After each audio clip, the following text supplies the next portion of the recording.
रहेगा कहानी का नाम ताइफ की वादी में सब्र की इंतहा। अगर आपको हमारी इस्लामी मिनी स्टोरी पसंद आए तो हमारे चैनल को सब्सक्राइब करें। आज की इस कहानी में हम एक ऐसे वाक्य को बताएंगे जिसने सब्र, रहम और उम्मीद का वह मापदंड बनाया जिस तक पहुंचना आसान नहीं है। इसमें हम देखेंगे कि कैसे जुल्म अपनी इंतहा को पहुंचा, कैसे आसमान से मदद आई और कैसे माफी ने इंतकाम पर जीत हासिल की। यह केवल ऐतिहासिक वाकया नहीं है बल्कि हर युग के इंसान के लिए मार्गदर्शन है। मक्का की जमीन तप रही थी। केवल धूप की तीव्रता नहीं बल्कि दिलों की कठोरता भी बढ़ चुकी थी। हक की आवाज गलियों में गूंजती तो लोग कान बंद कर लेते। सच्चाई सुनना किसी को गवारा नहीं था। वह हस्ती जो इंसानियत को रोशनी की ओर बुला रही थी, वह थे मोहम्मद सल्लल्लाहु अलैहि वसल्लम। आप सल्लल्लाहु अलैहि वसल्लम के लिए यह समय आसान नहीं था। दो बड़े सहारे दुनिया से जा चुके थे। चाचा अब्बू तालिब का साया उठ गया था और हजरत खदीजा जैसी वफादार रफीका भी पर्दा फरमा चुकी थीं। यह साल आम अल हज़न कहलाया, गम का साल। मक्का वालों की मुखालफत अब खुलकर सामने आ चुकी थी। बाजारों में तंज मजाक, रास्तों में रुकावटें, महफिलों में ताने, मगर आप सल्लल्लाहु अलैहि वसल्लम के दिल में एक ही मकसद था, अल्लाह का पैगाम पहुंचाना। जब मक्का की जमीन तंग हो गई तो उम्मीद ने एक नया रास्ता दिखाया। ताइफ का सफर ताइफ मक्का से दूर था। पहाड़ी रास्ते, कठिन चढ़ाइयां और लंबा सफर, मगर दिल में उम्मीद की रोशनी थी। आप सल्लल्लाहु अलैहि वसल्लम तन्हा नहीं थे, अल्लाह की मदद साथ थी। सफर के दौरान हर कदम पर यह दुआ थी कि शायद यहां के लोग नरम दिल हों, शायद वह सुन लें, शायद वह कबूल कर लें। जब ताइफ पहुंचे तो शहर हरा भरा था। बागात, अंगूर की बेलें, ठंडी हवाएं, बाहर की सुंदरता दिल को भाती थी। मगर असली इम्तिहान अभी बाकी था। सल्लल्लाहु अलैहि वसल्लम ने ताइफ के सरदारों से मुलाकात की। बड़े सुकून से, नरमी से, खलूस से दावत पेश की। अल्लाह की एकता का पैगाम, इंसाफ और अखलाक का पैगाम। लेकिन जवाब कड़ा था। उन्होंने मजाक उड़ाया। एक ने तंजी अंदाज में कहा, क्या अल्लाह को तुम्हारे सिवा कोई और नहीं मिला है?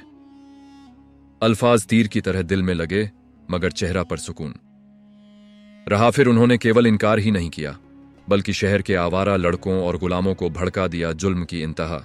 गलियों में शोर मच गया, लोग इकट्ठा हो गए और फिर पत्थर बरसने लगे। एक पत्थर पेशानी पर लगा, खून बहने लगा। दूसरा कंधे पर, तीसरा टखने पर चलते गए। पत्थर लगते गए, खून जूतों में भर गया। यह दृश्य इतिहास का दर्दनाक अध्याय था। आप सल्लल्लाहु अलैहि वसल्लम शहर से बाहर निकले। लोग पीछा करते रहे। आखिरकार एक बाग की दीवार के साए में बैठ गए।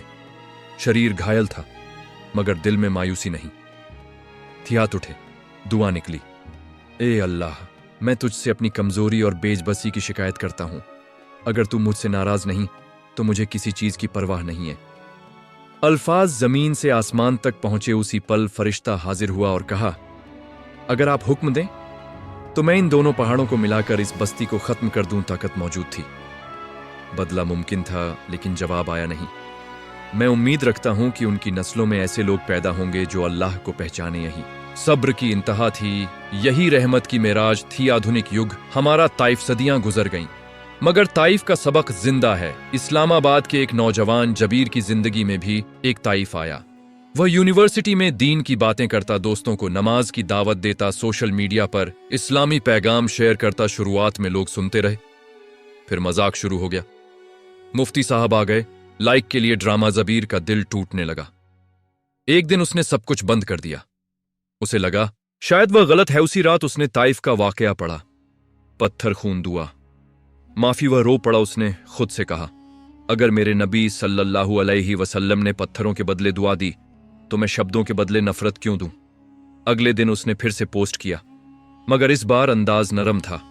जवाब में मुस्कान थी, कमेंट में दुआ थी। कुछ महीने बाद एक लड़का जो सबसे ज्यादा मजाक उड़ाता था उसके पास आया और कहा, यार मैं परेशान हूं, क्या तुम मेरी मदद कर सकते? होजबीर की आंखों में आंसू आ गए। उसे समझ आ गया, यही ताइफ का सबक है। असल सबक सब्र, कमजोरी नहीं, सबसे बड़ी ताकत है माफी, हार नहीं। असली जीत है उम्मीद कभी खत्म नहीं होनी चाहिए।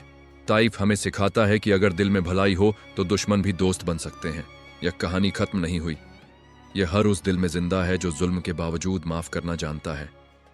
हर उस जबान में जिंदा है जो बद्दुआ के बजाय दुआ देती। है जब भी जिंदगी में आपको अपना ताइफ मिले, याद रखो, पहाड़ टकराने से दिल नहीं बदलते, सब्र से बदलते हैं। सब्र जो पहाड़ों से ऊंचा था। आप सल्लल्लाहु अलैहि वसल्लम की दुआओं ने जबीर के दिल में रोशनी भर दी। उसने दिल में इरादा पैदा किया कि मोहब्बत और अमन का पैगाम हर हाल में जारी रखेगा। वह नरम लहजे और शाइस्ता अंदाज में लोगों को दीन की बातें समझाता रहता और नफरत के बदले मोहब्बत देता रहा। आहिस्ता आहिस्ता दोस्तों की तादाद बढ़ती गई। लोग उसके अंदाज और सब्र को देखकर प्रभावित होने लगे और दिल की कठिनाइयों को नरम करने लगे। हर रोज जबीर कोशिश करता कि लोगों को हमदर्दी और रहमत का सबक सिखाए।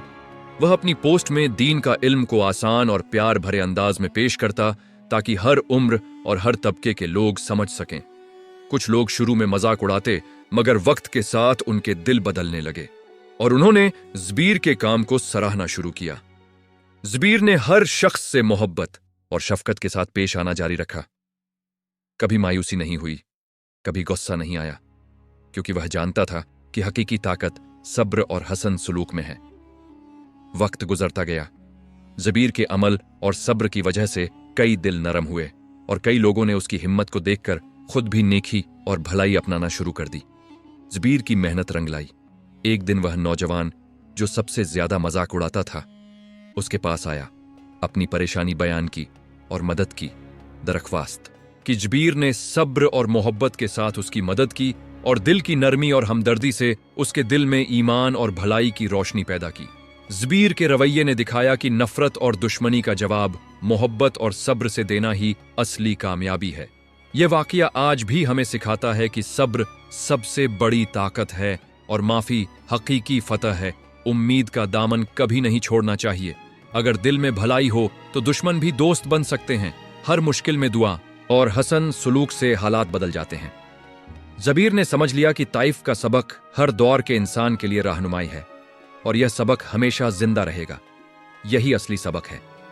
सब्र से दिल बदलते हैं, मोहब्बत से दिल जीते जाते हैं। जबीर ने महसूस किया कि हकीकी कामयाबी सिर्फ अपनी जिंदगी में नहीं बल्कि दूसरों की जिंदगियों में भी खुशियां और सुकून पैदा करने में है। उसने फैसला किया कि वह हर संभव कोशिश करेगा कि लोगों के दिलों में नेकी, सब्र और मोहब्बत पैदा हो। हर दिन वह लोगों की मदद के लिए आगे बढ़ता और हर एक के साथ नरम लहजे और हमदर्दी से पेश आता। इसका यह अमल देखकर लोग आहिस्ता आहिस्ता अपनी जिंदगी में बदलाव लाने लगे।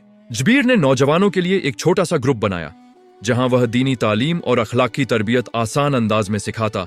वहां हर किसी को हक और इंसाफ का सबक दिया जाता और नफरत के बजाय मोहब्बत अपनाने की तरगीब दी जाती।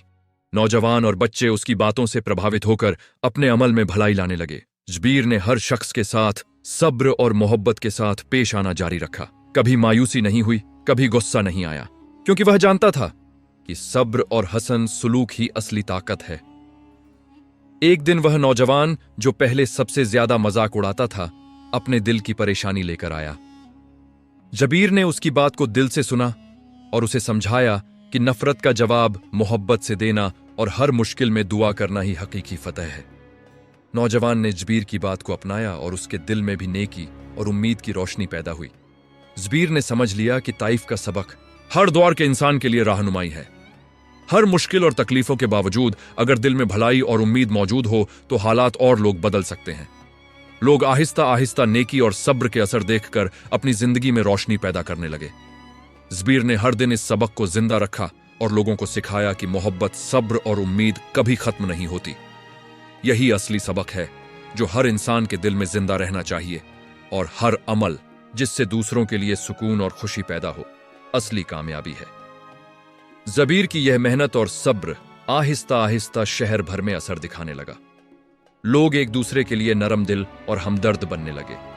छोटे छोटे अमल नेकी के सुनहरे मौके बन गए और हर दिल में उम्मीद की रोशनी पैदा होने लगी। जबीर ने समझा कि हकीकी ताकत इंसान के दिल की भलाई और दूसरों के लिए मोहब्बत में छुपी है। यही सबक हर दौर के लिए रहनुमाई है और यही वह पैगाम है जो हर नस्ल के लिए जिंदा रहेगा कहानी। अगर आपको हमारी वीडियो अच्छी लगती है तो हमारी वीडियो को लाइक करें, कमेंट में हमारे वीडियो की राय बताएं और वीडियो को शेयर करें।